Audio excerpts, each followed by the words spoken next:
Welcome back, ladies and gentlemen. Steven Ostentowski here of MGoFish, bringing you another episode of Recruit Review. We're up to episode 7 of the series where I cover different Michigan football recruits for the class of 2020 heading into this football season, hopefully, right? So episode 7 here, we're covering the 4-star outside linebacker out of Baltimore, Maryland, Osman Savage. First of all, what a name. Second of all, thank you guys for the comments for suggesting Savage. YouTube users Don't Hate and Darren Gross, thank you for your suggestions. Lots of great suggestions in the past couple videos. If you want to participate in the poll, you can find it up there.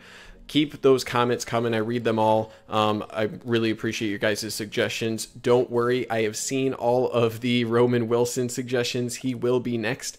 If we get 50 likes on this video, I will cover him before Friday of this week. So let me know if you guys really want to see that. It seems like you do, so that is in the works. Beyond that, let's get into the analysis here, folks. All right, so Osman Savage is out of Baltimore, Maryland. As I said, he went to St. Francis Academy. If that sounds familiar, that's also the school of Blake Corum. That was episode 1 of Recruit Review for the class of 2020. Also, Nikai Hill-Green, a fellow linebacker, goes to that school as well from the class of 2020 for Michigan. Beth Poggi is the head coach of St. Francis Academy. He is a former Michigan assistant, and the program itself is a top national program. They play the likes of Mater Dei, they play IMG Academy, they play across the country. Very, very solid program. As far as Osman Savage himself, he played outside linebacker as well as running back. Head coach Poggi himself says that he's one of their best athletes, one of the few guys they can play both ways. Looking at his ratings real quick. So he's between a 3-star and a 4-star, depending on who you ask. Rivals is the highest on him, have him as a 4-star, just outside of top 150 nationally. So they're very high on him. Number 12 outside linebacker, and number 8 in the state of Maryland. ESPN and 247 are a bit less enthused with him. They have him as a 3-star, around 35 or so outside linebacker rating, around 15 to 20 in the state of Maryland. That brings his composite to around 300 nationally with that 4-star, so a low 4-star in the composite. Right around 18 outside linebacker and 14 in the state of Maryland. Haven't seen any metrics, couldn't find any camp film on him, nor could I find any stats, so we'll skip past those two categories to move right on into his recruitment. So Michigan was first on his radar from the get-go. Osman Savage attended a Michigan camp before his freshman year, caught Don Brown's eye. A couple months later, Osman Savage returned to the Big House as a part of the St. Francis versus Paramus Catholic in the Big House itself. The connection with Biff Poggi proved to be too strong, given multiple teammates with Blake Corum and Hill-Green, the fellow linebacker, just too strong to get past that, as well as Poggi obviously having the Michigan ties. So add that in with Don Brown really having an affinity for athletic linebackers, and too many factors really added up. He also has a high interest in academics. He plans on majoring in engineering with a minor in business. So obviously you got to be pretty sharp to pursue those. In terms of his offers, he had offers from Maryland, MSU, Pitt, Syracuse, Tennessee, West Virginia, and then UMass as well. So a good mix there, not of the top tier offers, but still a good group of offers overall. Let's move on to his scouting. Most of this is from 247, but also a couple other sources as well. So his positives: a strong, powerful frame. There is a concern that he's might be already maxed out, but it is a nice frame to work with. Very explosive. He runs well, especially in space. He's a guy with a very high motor, fearless filling gaps, especially on blitzes. It's one of my favorite aspects of Savage. He's a very sure tackler. You'll see in his film that he wraps up extremely well, has good technique in that regard. He works through traffic well, good play diagnosis, and really good hips for coverage overall. So you'll see fluid quite a bit in his analysis, and I tend to agree with that. Some of the negatives, like I said, that he's physically maxed out. He's around 6'2", 220, I think was around where his size was. Yeah, 6'2", 225. So that's already about playing weight, maybe add 10 pounds, but he's already pretty close to that. He still has to work on stack and shed, so taking on blockers, something he can improve upon. And there's concerns about size matchups against bigger tight ends.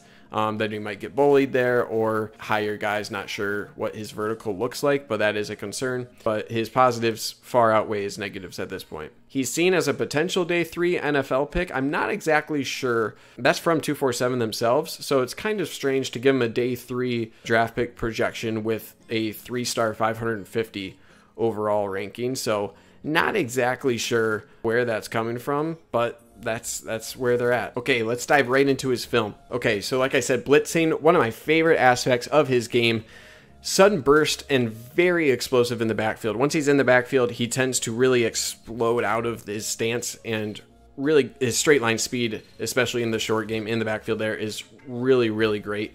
Off the edge especially is where he plays the quickest, so I would expect them to use him in that regard quite a bit. His ability to change directions quickly is very well suited. So his agility, this is very great when dealing with a quarterback trying to, if it's a pass, then getting out of that blitz. He does really well to break down and explode out of that stance to make the play. He does well to get his hands up in the path of the quarterback. So when he's on the blitz and the pass comes out, he is adept at getting his hands up in the path of that quarterback as well. All right, moving on to his pass coverage here. This first one, he has a nice hit on the guy over the middle, so he's not afraid to get physical, right? Good speed in open space. I wouldn't say it's where he plays the fastest, but I love his ability to come up on passes out of the backfield. Really able to put on a good lick, and he's very composed when running downfield out in the open field in passing situations. So he shows smooth hips in transition from back pedal to his break, whether he's going to the sideline or up to a running back out of the backfield. Very calm and composed in his pursuit, and that's very good to see. Still need to see more one-on-one coverage against larger tight ends. Just overall matchup against routes here, I don't see a whole lot in his film, so that is one thing I would like to see before calling him a plus in pass coverage, but all of his athleticism traits make him a good pass coverage linebacker. And this next section I just call it general linebacking, so this is a lot of things that you want to see from a linebacker. First of all, this first play was ridiculous, but first thing that'll stand out to you about Osman Savage here is he wraps up extremely well. So he has the ability to use that athleticism, use that speed to really deliver a good pop. But what I saw more often was his ability to wrap up very well. He has longer arms with that frame, and he uses them very well to wrap up and really secure a tackle. And the way he comes downfield, he looks like a larger jumbo safety, and he kind of gives me that sense of when he comes up to make a tackle, he breaks down very well and finishes the tackle and ensures that that's the priority in his tackles rather than delivering a big hit. So, like I said, he breaks down very well. He's very composed when he's tackling, and it just makes me feel really safe watching him.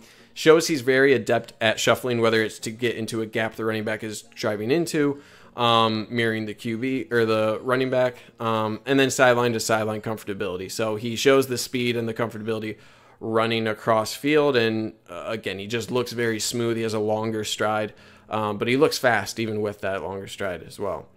I don't see a whole lot of clips of him disengaging with blocks, so he's not working through traffic a whole lot. I like his speed through the line of scrimmage and him kind of working down the line, but he doesn't really have to engage and shed blockers all that often. Now, I think that's because he's on a very good program that likely has a good defensive line where he doesn't have to work through that as much. Obviously, it's not a negative if I'm not seeing it a whole lot, but it's something I want to see more of. So it's kind of a to be determined there.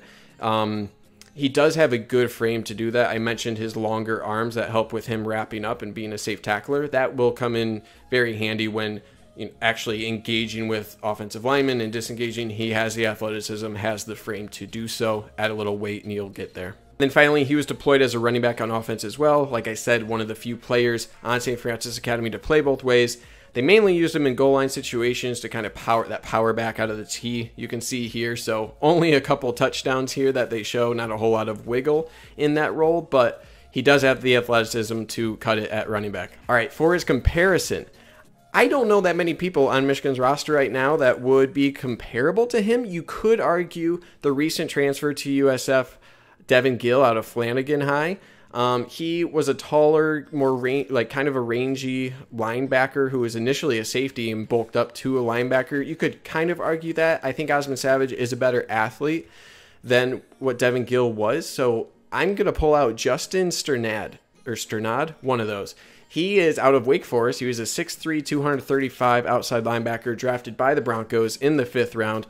He was a low 3-star out of high school, around 1,500 overall recruit out of Florida with mainly MAC offers. He chose Wake Forest. I'm going to read off some of his attributes from his draft profile. Built like a tall, puffed up safety, runs really well with great range, explosive athlete, aggressive striker, really good twitch and burst to roam sideline to sideline, knives into gaps really well, loose hips and plus agility, third down athletic ability and coverage potential, adept blitzer, high motor, and fluid is mentioned quite a bit. His negatives: slender for a linebacker at 6'3" and 235 or so. Below average block recognition leads him into blocks at times, and needs to speed up his play recognition overall. So that sounds a lot kind of like what I'm seeing in the film of Osman Savage, a guy who's very rangy, good athleticism, good quick twitch, a guy who has the ability with fluid hips to hack it in pass coverage as well.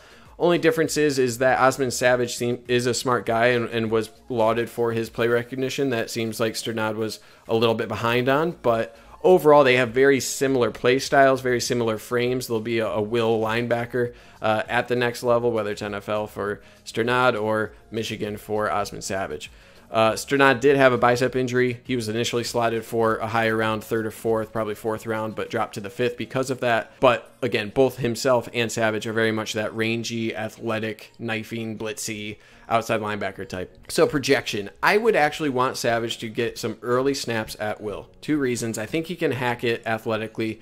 The concerns of him being already close to his playing size, I see as more of a benefit, since Michigan kind of doesn't have a whole lot of depth behind Joshua Ross right now. So given that he's already got the frame right now, more so than other incoming freshman linebackers, as well as being smart, right? He's a guy pursuing engineering and business. He's a guy who can hack it. He one of his pluses is play recognition. So his ability to pick up the offense is really going to lend itself well for early playing time for Osman Savage. So that'll pay dividends for him. I'd like to see him at least get some time at special teams, rotate in at will when it's later in the games, just to give him that experience. Josh Ross will be gone next year. You need a couple guys who can hack it at that will linebacker spot next year going into 2021 and beyond. So that's it, guys. That's all I got for you. Sorry there wasn't a whole lot of footage in this one. His highlight film was actually kind of short, so it's a little strange.